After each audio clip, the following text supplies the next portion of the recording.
আপনি যদি হিন্দুদের সাথে বৌদ্ধদের সাথে নাই মিশেন, নাস্তিকের কাছে নাই যান, তো ইসলামের সৌন্দর্যটা ওরা বুঝবে কেমনে? আমার অনেক হিন্দু পরিচিত ভাই আছে, ওরা আমাদের ইফতারির প্রোগ্রামে এসে একসাথে ইফতারি করে। অনেক মদখোর আমার সাথে বসে একসাথে ডিনার করে, হাফ প্যান্ট পরা, গলায় স্বর্ণের চেইন, হাতে স্বর্ণের ব্রেসলেট, আইসা আমার সাথে ডিনার করছে, আছে এরকম।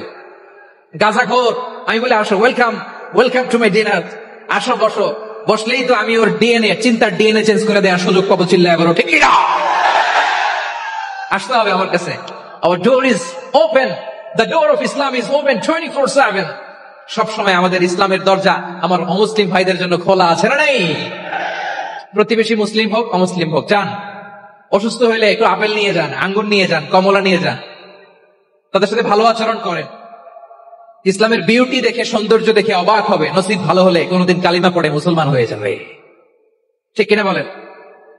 তাহলে অমুসলিমের সাথে ভালো সম্পর্ক। বিশ্বনবী ইহুদির বাড়িতে গেলেন, ইহুদির বাড়ি, আর আমার মুসলমান ভাই আমার কাফের বলে, এরকম আছে না নাই? মুসলিমরা দেখতে পারেন না, সহ্য করতে পারেন। বিশ্বনবী সাল্লাল্লাহু আলাইহি ওয়াসাল্লাম ইহুদির বাড়িতে গেলেন, এটা একটা শিক্ষা। আরেকটা শিক্ষা হলো, এই হাদিস থেকে আমাদের শিক্ষা হলো, আমার প্রতিবেশী যেই ধর্মের হোক আমি সম্পর্ক রাখবো। অসুস্থ হলে যাবো, কি বলেন ভাইরা? যাবেন না? যাবেন না আপনারা?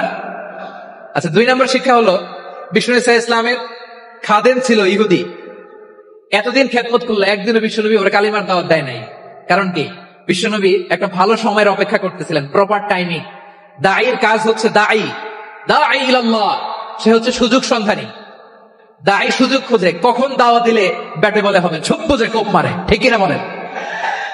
বিশ্বনবী সাল্লাল্লাহু আলাইহি ওয়াসাল্লাম ভালো সময়ের অপেক্ষা করতেছিলেন, দেখি ভালো সময় আসুক আসুক আসুক আসুক।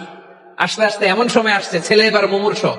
অসুস্থ ব্যক্তির হৃদয় অত্যন্ত নরম থাকে, হসপিটালে যখন কেউ যায় তার হৃদয়টা বড্ড নরম থাকে, মৃত্যুর ভয়ে তার অন্তরটা নরম থাকে, ঠিক কিনা বলেন? এই প্রপার টাইমিং এর অপেক্ষা করতেছিলেন। যখন এই টাইমিং পেয়েছেন, দাওয়াত দিলেন, পড়ো লা ইলাহা ইল্লাল্লাহ, সুবহানাল্লাহ পড়ে সবাই।